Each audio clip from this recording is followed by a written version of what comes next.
Whoa, a little too wide there, bro.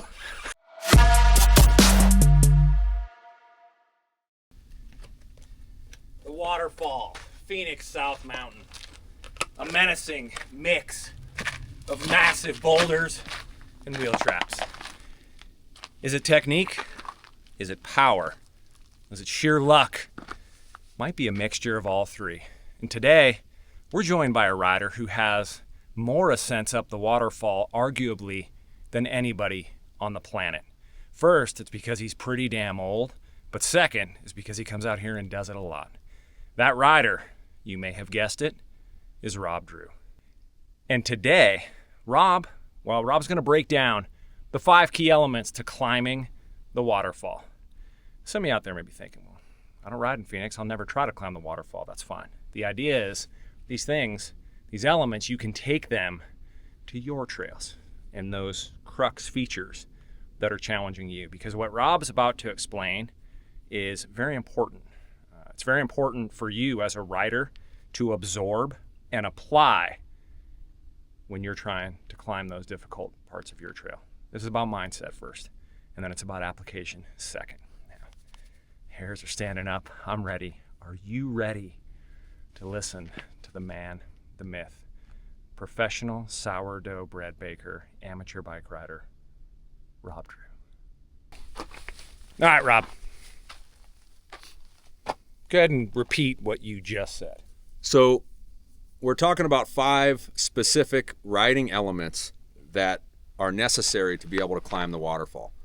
But they're not just necessary to climb the waterfall. These 5 elements will enhance success no matter where you ride or how you ride, what kind of bike you ride. These are things that are really imperative and beneficial once you embrace the reason why. That's great. All right, I love it. That's an even bigger bonus than what I initially expected. So let's jump into it. Cool. What's the first thing? Well, the first thing on this one is going to be gear choice. And our conversation getting ready to go is a perfect example, because no matter how many times you've been here, your instinct is always it's a different gear than what it is. And the waterfall is ironic in the sense that my attitude is typically you want to be in a deeper gear than what you think. So pause. Deeper means what? Deeper means harder. Okay. Lower on the cassette. Okay. Harder effort, moving faster. Okay. In most cases, that's beneficial. So this is great. I think that we can probably make the assumption that a lot of people, because we've seen it, it's not really an assumption, they're in too easy of a gear when they're trying to climb technical things. Typically, that's the case. And the challenge with being in too easy of a gear is what? What is generally the outcome? Well, every downstroke is where you make power. The easier the gear, the shorter the power window, the shorter the distance you travel with each downstroke.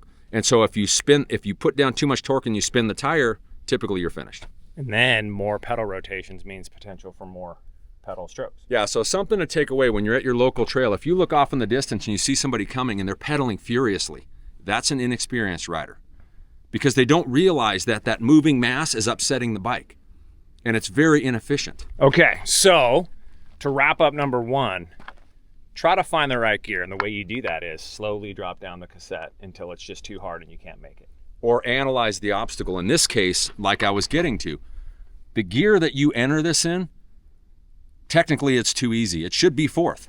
The problem is 4th's no good at the top, and what everybody underestimates is the last right turn of this is the hardest part. We're jumping. If you get there, it doesn't matter if you don't make it through that right turn, and in 4th gear, it's very tough. So we're jumping ahead, but I think we can circle this back around to say, if you're trying to climb an obstacle that is multifaceted, you got to find what spot on it requires the gear choice. Yep. The most critical element of the challenge is the thing you need to prep for. And if you have to make concessions elsewhere, like here, you come in too low of a gear.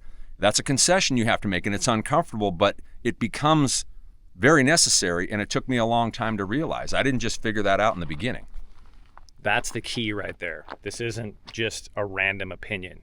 It's based on data. Man, already dropping the good stuff. Element 2, and this was one that really spun me out when he initially explained it to me, because you got to think about this one a little bit. So when I describe this technique that I try to utilize and I try to share with everybody who I work with, people have this kind of mind blown thing, but it's very rational and basic. When I enter the first move of this obstacle, I want to do it with my right foot down. And the reason for that is not so much because my right foot is dominant and I'm better with my right foot. It's because the timing of the pedals turning on the way up will better integrate with the trail if I start with the right foot. And so what I have figured out is if I come around this rock and basically do like a pedal wheelie and set my bike with my right foot out and pedal through, by the time I get to that lift, my pedals are where I want them to be. So the point is, if you have an obstacle on your local trails that you find you're randomly with the wrong pedal forward and you try ratcheting or hesitating, but then you lose momentum, find an obstacle, a rock, a tree, something 10 feet back, and mark which foot you have down as you enter.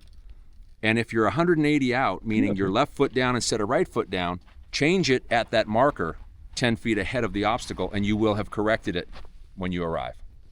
Again, mine was blown when he originally explained this to me. I did what he just explained, and my mind was blown again at how well it worked. Yeah, it's very effective. So the third element here is going to be line choice. This is a case where if you came up to this and had never ridden it before, the place you would choose to go in would be any place other than where you must choose to go in. And there's a reason for that. All right, go show us what, as you come into it. Yeah, as you look at what you're approaching, you can see people are stacking rocks trying to make a ramp over here. But this rock right here, this is where you're going up. Basically, tires in this little joint. So you need to be able to make about a 2-foot lift, and you need to be able to do it under power. If you don't grasp that skill, go work on that skill. Okay, so very important, few things to think about. You got to be able to get this. Now, how many times have you told this to people and they don't listen, they go somewhere else? Countless times. Countless times. I've seen it. I've seen it over and over and over again, and it's fascinating because they keep trying over and over. These people just keep putting the effort in every time we're here in a big group. But I've never seen anybody come over here and make it up. So what they're trying to do is they're trying to get further up. They're not trying to make it. They're trying to get further up. And if they get far enough up, they're going to realize they can't finish it unless they come here. And again, that's not something that I came here intuitively and realized. It took probably 3 years to figure that out. And it's basically comes down to geometry, right? Like if you come up this, it's a straight line right where you want to go. I mean, you can see it and right there. But there's also something about the rhythm of that straight line that allows you to keep the power down, where if you're coming in from this side and you have to make a turn, it doesn't work out. Okay, so if you're trying to climb the waterfall, you're in Phoenix, you're coming to Phoenix, at least try this. But you got to be able to get up that pretty clean, and if you look, that's a pretty big lift right there. If you're climbing something at your home trail, maybe look and see, is there a different line to try? Here we go. This right here is our next element. Element 4. Break it down, Rob. All right, so this is where you really have to be aware of and embrace the nuance of your approach. So if we call this the second move, with the bottom lift being the first move, the reason why that entry point is so critical is because you have to carry maximum momentum to get up this, and you have to crest this obstacle with speed. You have to be moving. You can't just park at the top. The next thing that's relevant is when you get this and you're still moving, you have to pick the front wheel up and put it on top of this. The reason is if you track through here, your back wheel is going to drag on this. You're not going to make it. As I said earlier, the top right-hand turn is the toughest part, so you have to carry all your speed through here.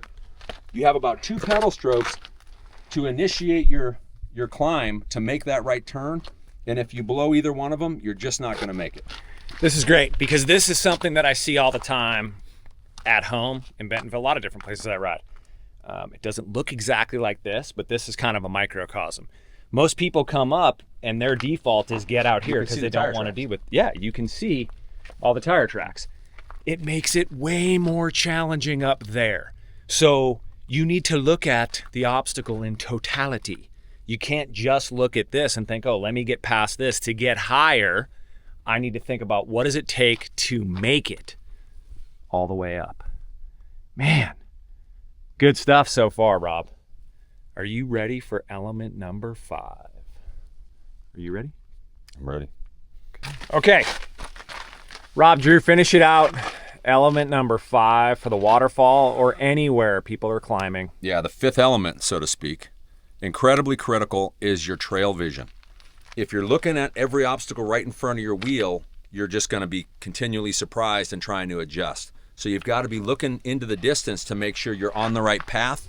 You're entering each section where you need to be, and that's very clearly illustrated by this next piece. Let me interject. I can't stress this enough because for me and my journey climbing the waterfall, this is what got me so many times. And it was because I couldn't in my mind just reconcile getting here and hopping the front wheel up. You have to get here and get the front wheel up. It's got to be almost automatic.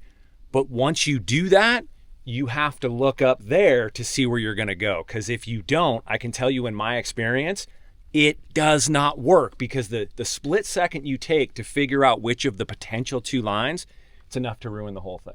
Yeah, if you're on the right, you're going to tend to go to the left. And it looks really clean at the bottom. The problem is it's a dead end and you can't get out of it. It's a trough. Go up there and show us. So you get up. If you get over here, you can't stay to the right because you'll pedal strike on the rocks.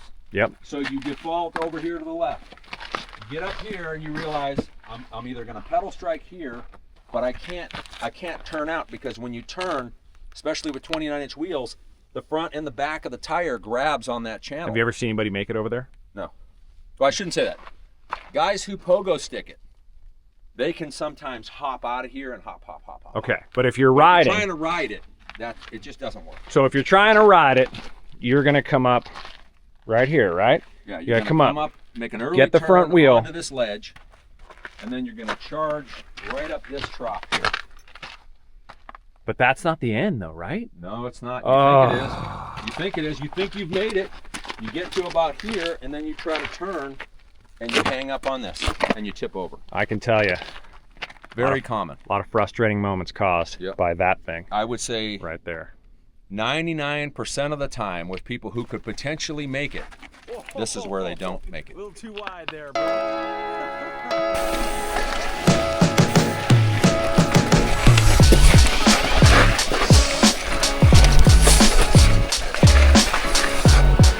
Yes! Woo!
A lot of gold right there from this guy.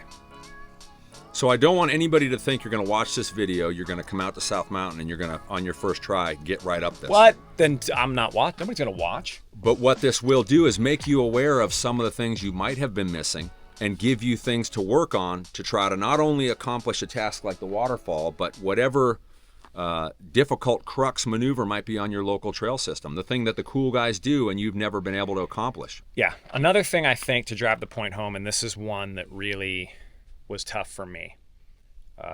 What do you squat, bro? You don't. I don't squat much. You don't. Yeah. So barely my body weight. in regards to actual strength and power development, he can't do anywhere near what I can do, but he can more consistently climb this damn thing, more consistent than most people. It's not just about strength. And that's the thing that struck me is I'm way more athletic than him, but he gets up it with consistency. And it's because it's technique. When you watch him do it, people say, oh man, it looked effortless. That's the point. It's not supposed to look effort more. And when you compare and contrast me doing it and him doing it, it's way more effort on my part than it is on his. And it's because his technique is better. I would interject that it's not so much that it's more effort.